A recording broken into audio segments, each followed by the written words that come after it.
The Boy Scouts of America rocked its own institution last month when it released boxes of documents alleging sexual abuse by scouting officials. These documents, including some from Wisconsin, allege abuse on the boys the scoutmasters were trusted to guide. The scouts were ordered to release the documents after a 2-year court battle in Portland, Oregon. Now, inside the boxes are stories like the one we have for you tonight from Marinette. That's where a scout leader was accused of sexual abuse during the 70s. On special assignment, Fox 11's Beth Jones dug into those local files to learn where the path ended. For more than a century, millions of boys have made the pledge to honor the Scout Code of Conduct. Allegations have surfaced that some of the leaders they trusted didn't honor that code. Among the boxes of sexual abuse allegations, 9 of the documents are centered in northeast Wisconsin. The nationwide files contain detailed accusations of sexual abuse from 1959 to 1985. One comes from Marinette in 1973.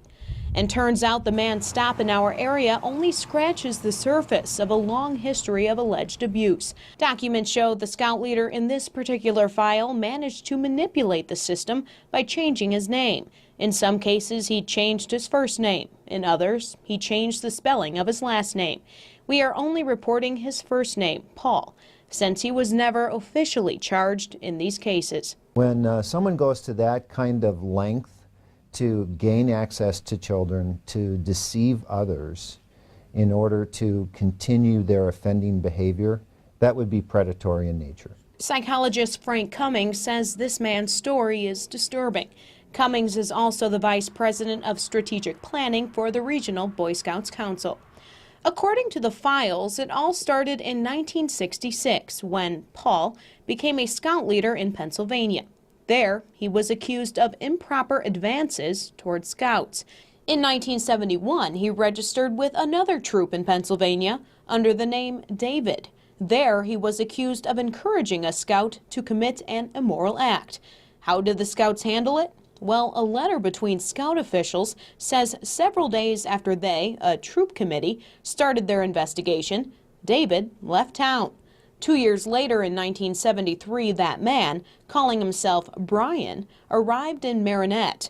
Brian was accused of moral indecencies with boys at summer camp. Never suspected this, not even an inkling. Former troop leader Jack Hetcher says he knew the man while working with the Scouts in 1973. Hetcher says the Scoutmaster fled to Pennsylvania before anything could be done. But Hetcher managed to talk to Brian on the phone shortly after Brian left Wisconsin. He says, "You can't fight this stuff, Jack." He says, "Kids make accusations and you can't fight it." I said, "Well, you sure can't fight it from Pennsylvania." Well, he was bound and determined that he didn't do anything wrong. Hetcher says he and other Scout members went to Marinette Police, but Hetcher says nothing came of the investigation. However, Scout officials wrote in letters because of Brian's behavior, they believed the boys were telling the truth. The allegations of abuse didn't stop there. In 1974, he registered with a troop in Maryland under the name Paul. There, he was accused of taking advantage of boys while on campouts. He resigned from that scout position. But he kept trying to re-register. That's when the Scouts finally tied it all together. The organization said since Paul went by different names like Brian and David, the Boy Scouts didn't realize it was the same individual. Once they did, the organization denied his application. However, documents show he was never charged as a result of these allegations. That wouldn't happen until 20 years later.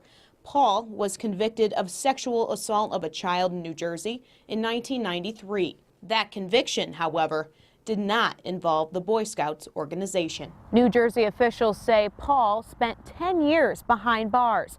We managed to find his brother. He confirmed Paul died in 2008 in South Carolina. So what about the 8 other cases in our area? 4 men were convicted after complaints were filed while they were with the Boy Scouts. 2 other cases were reported to police. However, we were unable to find out what happened in those cases since police records don't date back that far. The last 2, police were never notified.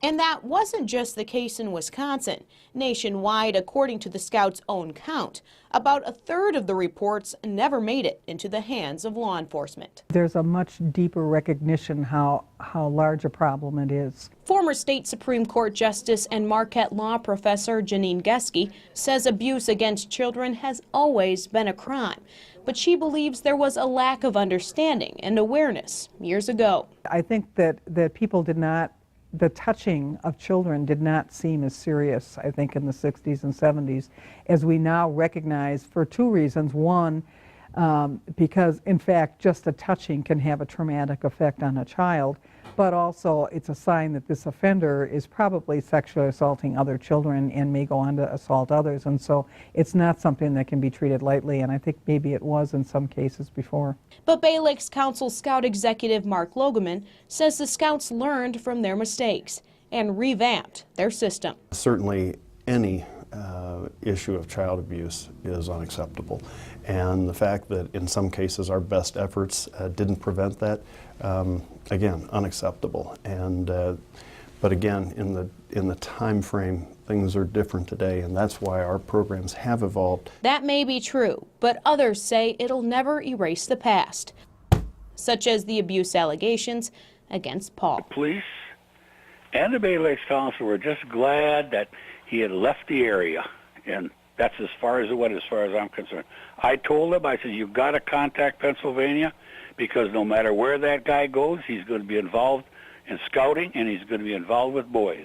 And sadly, it appears Jack Hetcher was right. In Green Bay, Beth Jones, Fox 11 News. Scout officials say leaders and volunteers go through more extensive background checks now. There's mandatory reporting, and leaders must also conduct at minimum of youth protection training every 2 years.